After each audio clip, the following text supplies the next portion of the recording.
Assalamualaikum warahmatullahi wabarakatuh. Shalom, Om Swastiastu, Namo Buddhaya, Salam Kebajikan. Perkenalkan, kami dari kelompok 13 yang beranggotakan saya sendiri Zaskia Runisa. Dan saya Andini Hanifa. Saya Indah Sriwahyuni Hasibuan. Saya Nazwa Sabita. Saya Jessalyn Gracia Rasnita Ratarigan. Jadi di sini kami akan menjelaskan materi tentang siklus Krebs.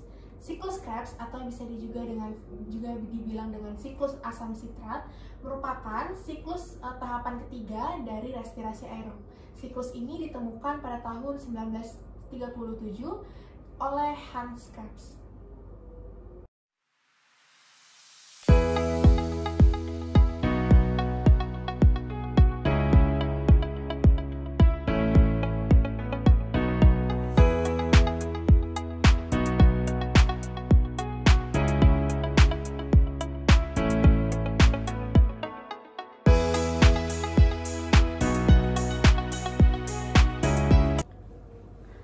Nah, sekarang saya akan menjelaskan tentang proses yang pertama, yaitu pada pertama-tama asetil-CoA adalah hasil dekarboksilasi oksidatif yang mengalami kondensasi bersama dengan oksaloasetat.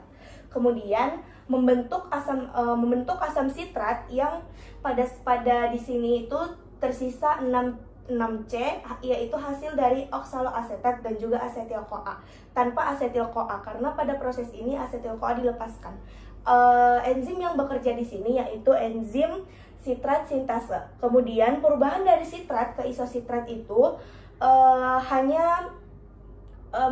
hanya terjadi proses isomerisasi, yaitu hanya ada pelepasan H2O, yaitu dehidrasi, dan juga penambahan H2O, yaitu hidrasi. Enzim yang bekerja di sini adalah enzim akonitase. Tahap selanjutnya akan dijelaskan oleh teman saya. Baik, selanjutnya adalah perubahan dari isositrat menjadi alfa ketoglutarat. Pada perubahan ini yang terjadi ialah pelepasan elektron yang ditangkap oleh NAD+ lalu berubah menjadi NADH. Pada proses ini juga terjadi yaitu pelepasan atau pengurangan karbon atau dehidroksilasi, yaitu satu karbon menjadi CO2. Enzim yang berperan pada proses ini yaitu isositrat dehidrogenase. Karena proses dehidroksilasi ini yang pertama pada isositrat terdapat 6 karbon, lalu pada alfa ketoglutarat terdapat 5 karbon. Selanjutnya yaitu perubahan alfa ketoglutarat menjadi suksinil-CoA. Pada proses ini terjadi dehidroksilasi kembali. Dikarenakan itu pada alfa ketoglutarat terdapat 5 karbon dan pada suksinil-CoA terdapat 4 karbon. Mengapa pada suksinil-CoA terdapat CoA? Karena suksinil-CoA ini sudah terikat dengan CoA. Lalu apa yang terjadi pada proses ini? Yaitu terjadi reduksi pada NAD+, lalu kembali berubah menjadi NADH. Proses selanjutnya akan dijelaskan oleh teman saya. Sudah? Baik, tahap selanjutnya suksinil-CoA yang memiliki 4 atom karbon C dan berikatan dengan koenzim A diubah menjadi suksinat yang memiliki 4 atom karbon C. Koenzim A dilepas oleh fosfat inorganik, kemudian fosfat inorganik berikatan dengan GDP membentuk GTP.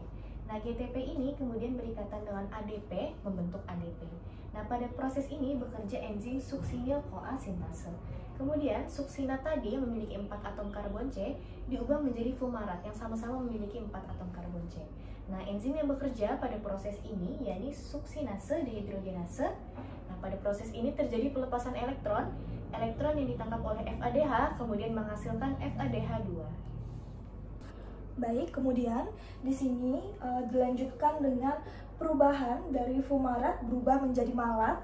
Nah, enzim yang bekerja di sini adalah enzim fumarase. Di sini terjadi penambahan H2O atau hidrasi. Kemudian malat ini berubah kembali lagi menjadi oksaloasetat. Nah, enzim yang bekerja di sini adalah enzim malat dehidrogenase. Di sini itu terjadi pembentukan NADH yang berasal dari NAD+.